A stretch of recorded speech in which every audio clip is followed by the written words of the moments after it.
What's up, everyone? Welcome back to Let's Play Dark Souls. Oh, wait, before I continue on into the Darkroot Garden, let me just show you what lies further into the tunnel.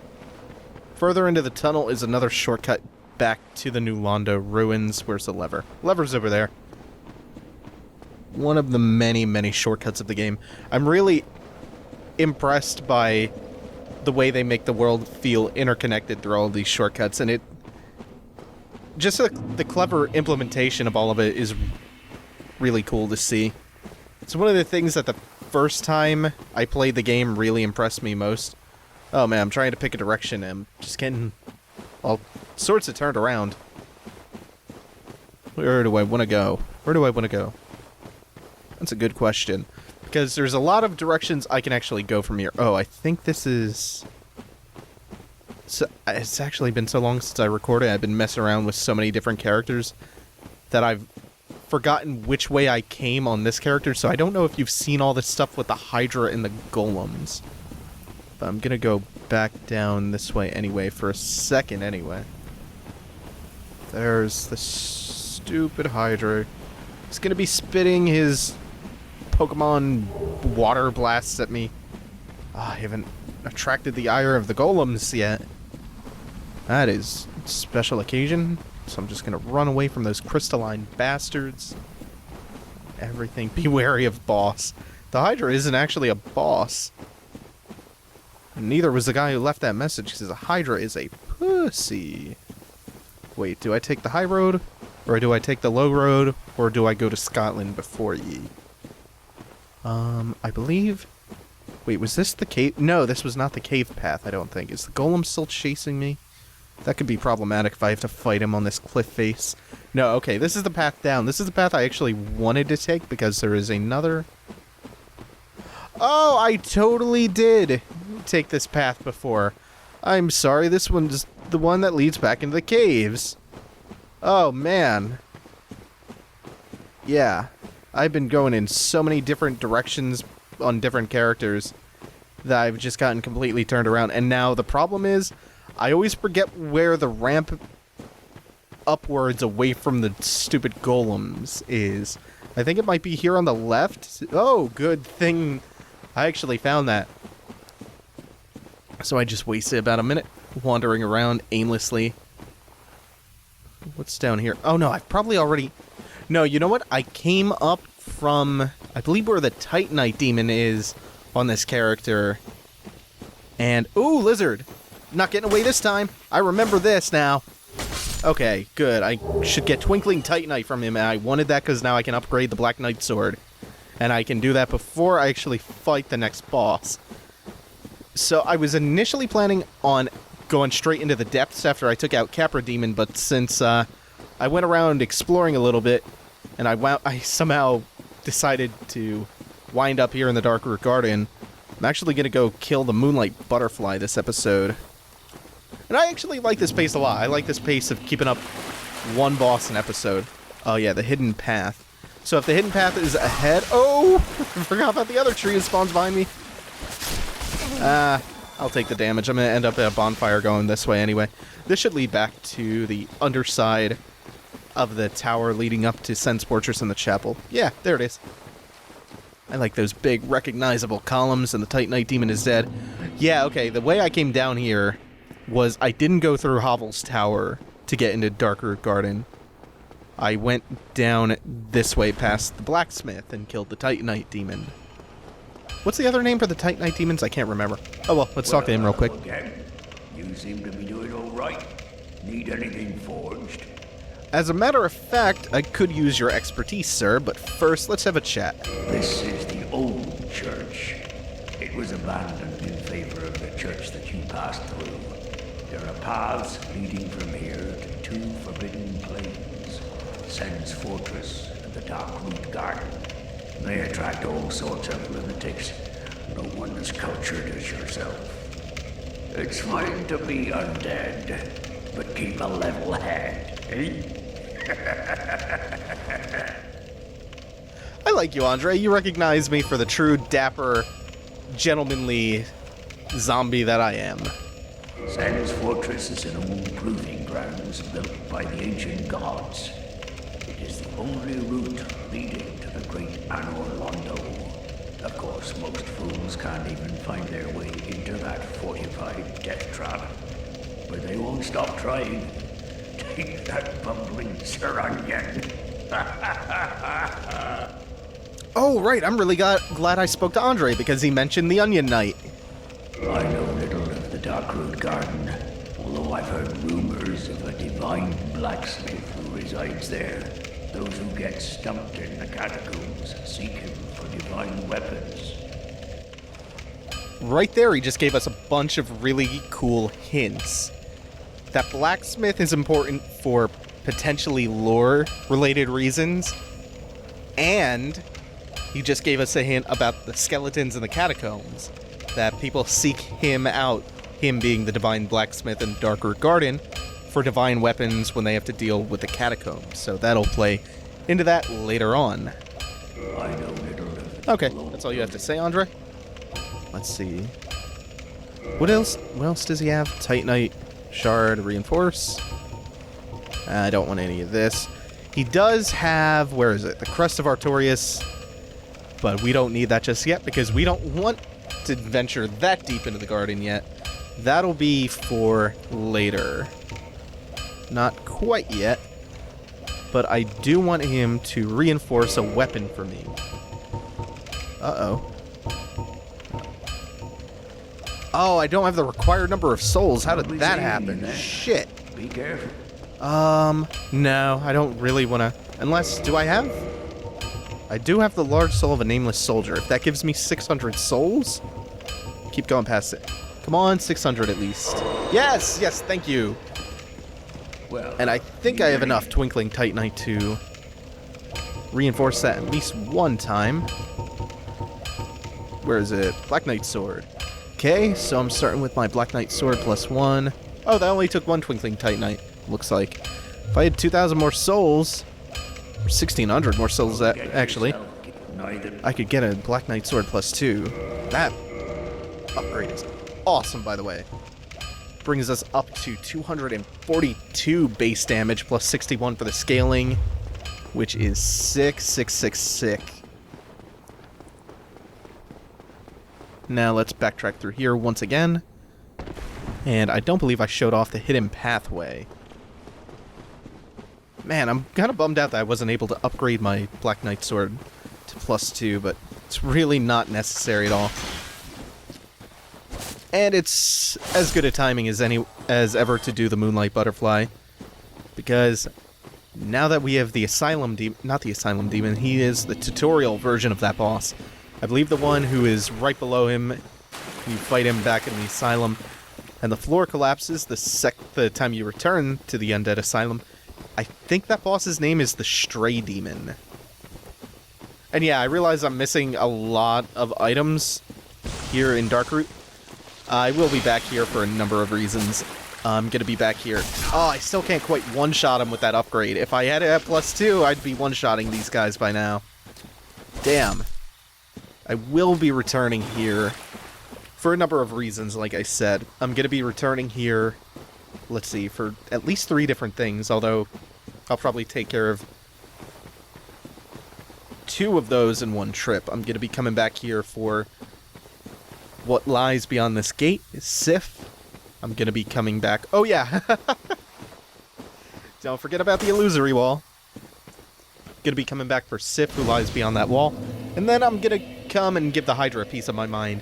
And after I'm done with the Hydra, I'm going to be going after the DLC area, which is accessed through an area to the left of the Hydra, to the Hydra's lake. Oh, yeah, I spent all my souls. I'm not going to have enough to do any of that stuff. So let's continue on with the Moonlight Butterfly. Oh, I was saying it was a good time to come here to do the Moonlight Butterfly anyway, because I just got the Grass Crest Shield when I revisited the Undead Asylum. And the Grass Crest Shield is pretty amazing. Oh, I'm sorry, the Crest Shield.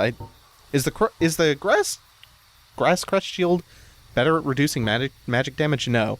But you can see the Crest Shield reduces 80% of incoming magic damage, and the Moonlight Butterfly does nothing but magic damage. So it's pretty helpful. in this area... Wait, did I skip something? I think I skipped an ambush room. Oh yeah, there it is. Whoops. Hey, inconspicuous plant monsters, are you going to pop up when I take this soul? I'm just gonna hightail out of there. I don't think they're gonna follow me far back enough for this to be a problem. Oh, they totally are. Let me not trigger what's about to happen before I deal with these. That could actually not be good. I'm okay with this level of slowness on the Black Knight sword. I don't normally love slow weapons, even though that's a complete and utter crock of horseshit, because I spent so much time in Demon Souls with the Dragon Bone Smasher. I spent almost all of the time in Demon Souls with the Dragon Bone Smasher. That's a real understatement to say I spent a lot of time with it. I was rarely without that thing. Me and the Dragon Bone Smasher, we were inseparable. Oh, I forgot to go offline. Relic. What are you doing? Oh, I should concentrate on this. Actually, no. These guys, when you take them one at a time, are not dangerous at all. When they come paired with any number of enemies, including other Stone Guardians, they become quite a bit more formidable. They cast a spell that you can actually pick up, and it, back in the day, back when this game first was released, was considered to be incredibly overpowered. Oh, this is the one that I didn't want to trigger. Shit, what do I do now? I guess I'll leash the plant monsters, and then hopefully by the time the stone giants catch up, I can have this dealt with. That's if everything goes according to plan. Rarely happens. No, this time it went real... Oh, and he leashed. He's gonna go back. So I was saying, these guys cast a spell that when the game first was released, the spell was incredibly overpowered in PvP. I don't know if it still is. Here it is. This spell is called Tranquil Walk of Peace, which is about the weirdest name you can have for something in Dark Souls. Because Dark Souls, every moment you spend in Dark Souls is about the opposite of a Tranquil Walk of Peace. It is, in fact, a stressful marathon of constant terror. A stressful marathon of constant terror. But it's the good kind of stress. I always have to caveat this because it sounds like I'm dissing the game and going, oh man, it's not enjoyable at all, or it's not engaging at all. No, it's the kind of stress that you welcome because it's so gratifying and so intriguing. Ooh. So the way stamina works, I haven't gone into stamina in a while. I know I touched on this in Demon Souls, but there's an aspect of it I didn't really get around to touching on here, either in Demon Souls or Dark Souls, and I clear that area probably the best I've ever cleared it out. That area usually results in a death or two, but that time I was smart about it, which, ooh, forgot about you. So stamina, the reason that you don't ever want to completely let your stamina deplete, aside from the fact that you can't use any of your moves, you can't walk while it's depleted. When you let it completely drain, you have to spend extra time letting it recharge. There's a little delay before it starts recharging when it empties completely. So I'm going to run around for a second right now, and there's a stone giant. He's not a big deal. I don't think there are too many others. So I'm going to run around for a second and show you what I mean by that. So, okay, so it's barely anything left on it, and you see it's spraying right back up, but now this time I'm going to let it fully drain, just to prove a point. So you see there's a little delay when you run out of stamina, and it's so, if you're facing an enemy and you're just turtling up and blocking non-stop and you're not taking any kind of evasive action, you're not going on the offense, you're not really doing anything except blocking hit after hit after hit, it's so the enemy can drain all of your stamina and stagger you, so it's not instantly regenerating. And so careful stamina management is a crucial part of the game. Crucial. What is this red plant? That's really weird looking. Anyway, we're at... Oh, I should also explain what that gold shimmer is, because it happened in the undead Berg, I think in the very second episode, like halfway through, while I was fighting some enemies, and I didn't explain it at all. So when people on the same server near the bonfire you're closest to kindle their bonfires, you'll sometimes get an extra flask from it in your world, and it's part of the asynchronous multiplayer. And the same thing can happen with the Bells of Awakening when you're near either one of them when someone else is ringing them. It kind of echoes into your world. Now, as for the way the Moonlight Butterfly fight goes, this is... Maybe I just can't really think of another one right now, but this is the easiest fight in the game. Even if you do take a direct hit there, like I did, mistiming the roll, not very much damage is going to be inflicted.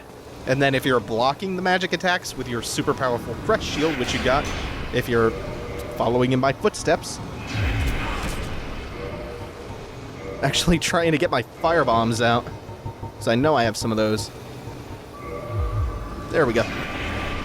Let me drink up because I took those weird hits. Yeah. Okay, now where is the firebomb? Oh, all he's using is this attack.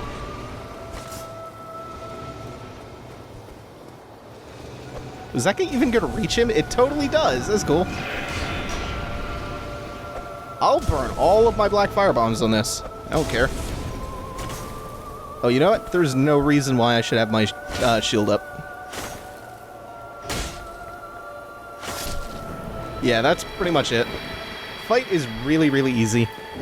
It goes most quickly if you have a little bit of range on your side. Even if you don't have the range, you see eventually he gets tired of just shooting magic acupuncture needles at you. And he'll just come in and rest his chin on the ledge a little bit. Because, you know, being a Moonlight Butterfly is hard. You get a little tired sometimes. You just get exhausted. It's not his fault. You can't blame him. Now, I think this is... Yeah, this isn't the way we came in. So this is the way I want to go. And it's going to result in a dead end, but we're going to see some stuff. We're going to see some serious shit. When you sprint off in Dark Souls at 88 miles an hour, you're going to see some serious shit. That is the key that unlocks the basement door leading to Hovel from the Darkroot Garden side. If this is the way you get to Hovel if you don't have the master key. And of course we're going to pillage the corpse because we're going to get a divine ember. And this is the divine blacksmith that Andre the Giant was talking about. Actually, no, I'm mixing both of those.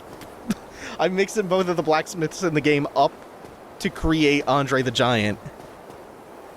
Andre, back in the tower, was telling us about that guy in particular. Actually, no. I want to see something, because there is something weird that always seems to happen to me. Oh, I can't destroy his corpse. Awesome. There it is. That's what I was hoping to see. Oh, look at that. This is the reason I love Havoc physics. I was talking to Mike about this the other day, and I was trying to explain to him why I love Havoc physics so much. And I start off telling him, oh man, Havoc physics are the greatest. I love when I play a game and I see that Havoc logo pop up in the very beginning, I get really happy. And then immediately after that, I followed that with, because Havoc is so completely busted and awful. I'm like, just like, why? Why would you like that? And that is GIF worthy. That encapsulates everything I love about Havoc. Because you get like the most stupid shit happening when you use Havoc. I see shinies in the distance. You know what? I haven't traded with Sparkly the Crow in a bit. Actually, let me go ahead and... What was the last bonfire? Yeah, the last bonfire I rested at was right outside of this area, so I was gonna go and use the Homeward Bone to get back to it. But no, if it was the one near Sense Fortress, I would have loved that. So I think what I'm gonna do is I'm gonna go back to the Giant. I'm gonna upgrade my Black Knight sword a little bit more. And then I'm gonna talk to the Onion Knight outside of Sense Fortress, and then we'll go from there. So, while I backtrack and run some errands and do some other stuff, I will see you guys in the next episode. Thank you guys for watching. Take it easy. Have a good one.